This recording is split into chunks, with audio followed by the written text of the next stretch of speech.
కన్నడ ముద్దుగుమ్మ పవిత్ర లోకేష్ గురించి ప్రత్యేకంగా పరిచయాలు అవసరం లేదు. 2023లో ఈమె పేరు ప్రతిరోజు సోషల్ మీడియాలో వినిపించేది. అటు మీడియా వర్గాల్లో కూడా పవిత్ర లోకేష్ పేరు మారుమోగిపోయింది.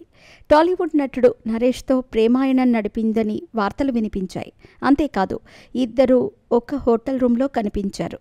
దాంతో వీరిద్దరూ నిజంగా రిలేషన్లో ఉన్నారంటూ కన్ఫామ్ అయిపోయింది. ఇక దాచటం కుదరక ఓపెన్ అయిపోయారు ఈ ప్రేమ జంట. మేమిద్దరం రిలేషన్లో ఉన్నామని, పెళ్లి చేసుకుంటామని చెప్పి మరీ అందరికీ సడన్ షాక్ ఇస్తూ పెళ్లి చేసుకున్నారు. వాళ్ళ ఫోటోలు సోషల్ మీడియాలో ఇప్పటికీ వైరల్ అవుతూనే ఉన్నాయి. అయితే తాజాగా పవిత్ర లోకేష్ గురించి ఓ సంచలన నిజం బయటపడింది.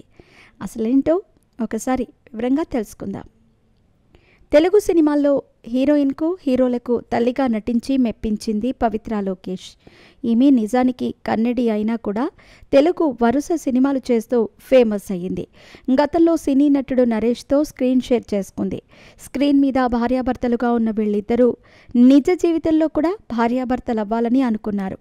కొన్నాళ్ళు రిలేషన్లో ఉండి ఈ మధ్య మూడుముళ్ల బంధంతో ఒకటయ్యారు. అయితే పెళ్లి తర్వాత హనీమూన్కి వెళ్లటం అందరినీ ఆశ్చర్యానికి గురిచేసింది. ఆ తర్వాత ఇద్దరూ పలు ఛానల్స్కి ఇంటర్వ్యూలు ఇస్తున్నారు.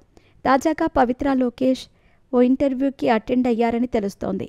అందులో ఆమె మాట్లాడుతూ, నరేష్ మీ క్రష్నా అని అడిగితే నా మొదటి క్రష్ నాగార్జున. నేను 6వ తరగతిలో ఉన్నప్పుడు నాగార్జున అంటే నాకు చాలా ఇష్టం. తన జీవితంలో అలాంటి వ్యక్తి ఉంటే బాగుంటుందని తాను భావించానని వెల్లడించింది. నాగార్జున అని చెప్పి అందరినీ ఆశ్చర్యపరిచింది. ఆమె చేసిన ప్రకటన ప్రస్తుతం వైరల్ అవుతోంది.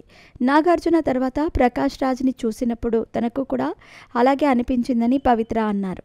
ఈ ఇంటర్వ్యూ వీడియో సోషల్ మీడియాలో వైరల్ అవడంతో నెటిజన్లు దారుణంగా కామెంట్స్ చేస్తున్నారు. గతంలో నరేష్ ఓ ఇంటర్వ్యూలో గొప్పగా చెప్పాడు, పవిత్ర నా జీవితంలోకి వచ్చాక నా జీవితం బాగుపడింది.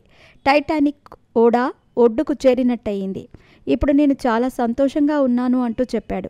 నా జీవితం ఇప్పుడు టైటానిక్ ఓడ ఒడ్డుకు చేరినట్టయింది. మన జీవితంలో అర్థం చేసుకునే వాళ్ళుంటే అంతా మంచే జరుగుతుంది అంటూ నరేష్ చెప్పిన మాటలు సోషల్ మీడియాలో ఇప్పుడు వైరల్ అవుతున్నాయి.